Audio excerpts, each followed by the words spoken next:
최근 전세 사기 피해자들이 잇따라 스스로 생을 마감하고 있습니다. 피해자들과 시민단체들은 대책위원회를 결성하고 특별법 제정 등 정부의 대책을 촉구했습니다. 어제 저녁에는 숨진 피해자들을 기리는 추모식이 열렸습니다. 윤상문 기자입니다. 서울 용산구 대통령실 앞 두 손에 영정과 국화꽃을 든 사람들이 모였습니다. 피해자 단체는 물론 참여연대 등 65개 시민사회단체들이 결성한 전세사기 대책위원회 출범식입니다. 이들은 전세사기는 특정 계층의 피해가 아닌 사회적 재난이라며 정부의 실효성 있는 대책을 촉구했습니다. 전세금 저리대출 같은 정부의 기존 대책은 세입자들에게 다시 빚을 지게 할 뿐이라고 성토했습니다. 정부에서 지금 지원하는 지원책들 피해자들이 쓸 수 없습니다. 전세로 사기로 지금 보증금 다 날렸는데 어디 전세를 또 갑니까? 어디 전세를 믿을 수 있습니까? 대책위는 우선 특별법 제정을 촉구했습니다. 세입자들이 보유한 전세보증금 채권을 공공이 전액 사들이고 임대주택을 공급하라는 게 핵심입니다. 또 구제안이 마련될 때까지 피해자들이 살고 있는 집에 대해 경매와 공매를 즉시 멈춰달라고 호소했습니다. 실제로 대책위는 이번 전세 사기가 촉발된 인천 미추홀구에서만 피해 아파트 3,079세대 중 3분의 2가 넘는 2천여 세대가 경매에 넘어갔거나 넘어갈 예정인 것으로 추정하고 있습니다. 먼저 법원의 경매, 공매 진행을 즉시 유예하고 그 유예 기간 중 전세 사기 피해자들에게 실질적이고 개별적인 피해 구제 대책을 마련해 주십시오. 최근 2달 새 세상을 등진 피해자만 3명. 어제 저녁 인천 주안역 광장에선 이들을 애도하는 추모식이 열렸습니다. 자식들처럼 생각을 해서 왔어요. 이 젊은 청년들 열심히 살고 있는데 이렇게 전세 사기라는 그 자체가 그건 아니라고 봐요.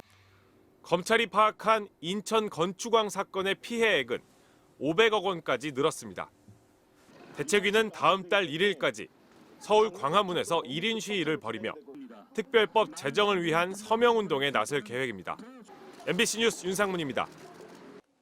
민주당 전당대회 돈봉투 의혹에 대해 프랑스 파리에 체류 중인 송영길 전 대표가 오는 22일 입장을 밝히겠다고 예고했는데요.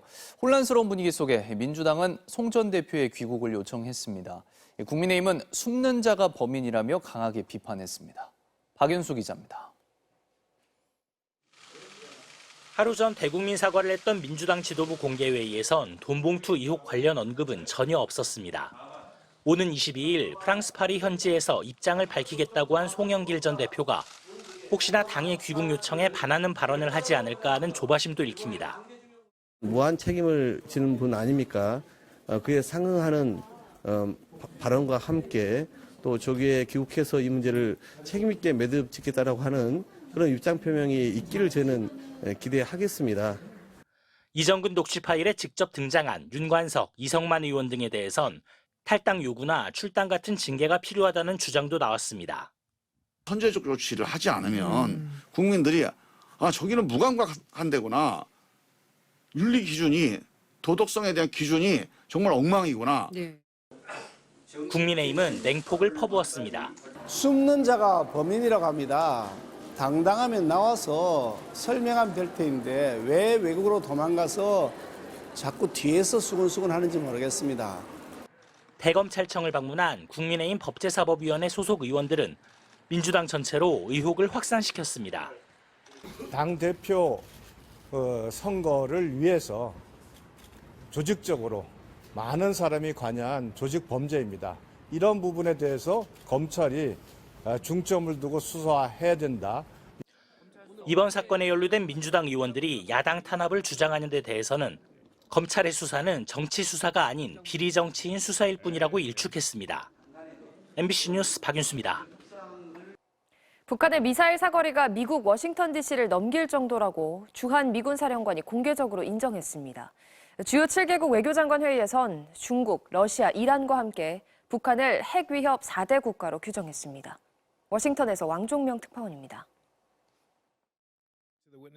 폴 러케머라 주한 미군 사령관이 미국 하원 군사위원회 청문회의에 출석해 현재 북한이 보유한 미사일 전력이 미국 본토를 관통해 동쪽 끝에 있는 수도 워싱턴 DC를 넘길 정도라고 평가했습니다.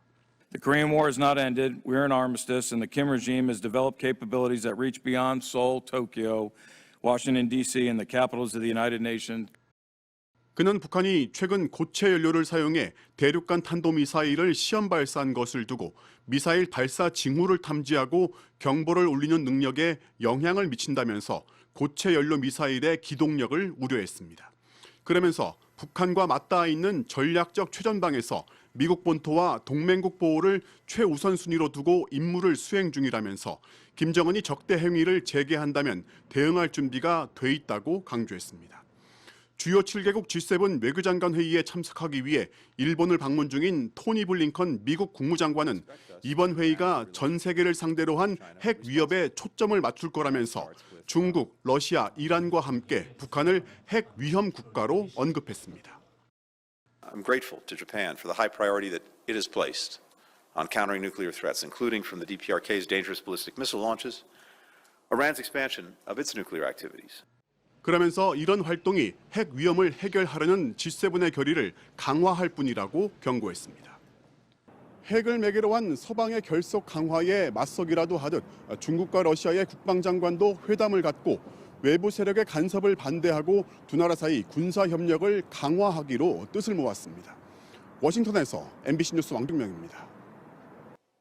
중국과 러시아 국방장관이 군사 협력을 강화하기로 했습니다. 미국 국무장관은 기시다 일본 총리를 만나 최근 한일 관계 개선을 축하하고 중국과 러시아 견제를 강조했습니다.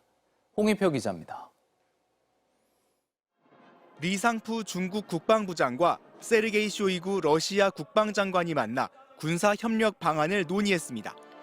양국 국방장관은 현지 시간 18일 러시아에서 회담을 갖고 각자의 핵심 이익 수호를 지지한다는 원칙을 재확인했습니다. 시진핑 주석이 푸틴 대통령과 정상회담을 한 지 한 달도 지나지 않은 시점에 중러 국방장관이 회담을 가진 겁니다. 쇼이구 장관은 회담에서 두 나라의 군사 협력이 확대될 것임을 확신한다고 밝혔고, 리 부장도 중러 양국의 군사 기술 협력을 새로운 수준으로 진전시키기 위한 노력을 이행할 것이라고 화답했습니다. 특히 양국 장관은 외부 세력의 내정 간섭을 반대한다는 점을 재확인했다고 밝혔는데 미국을 겨냥한 견제인 것으로 풀이됩니다. 러시아가 우크라이나 전쟁을 치르고 있고 중국은 대만 문제를 놓고 미국과 갈등을 빚는 가운데 G7 외교장관 회의를 위해 일본을 찾은 토니 블링컨 미국 국무장관은 중국과 러시아의 핵 위협을 언급했습니다.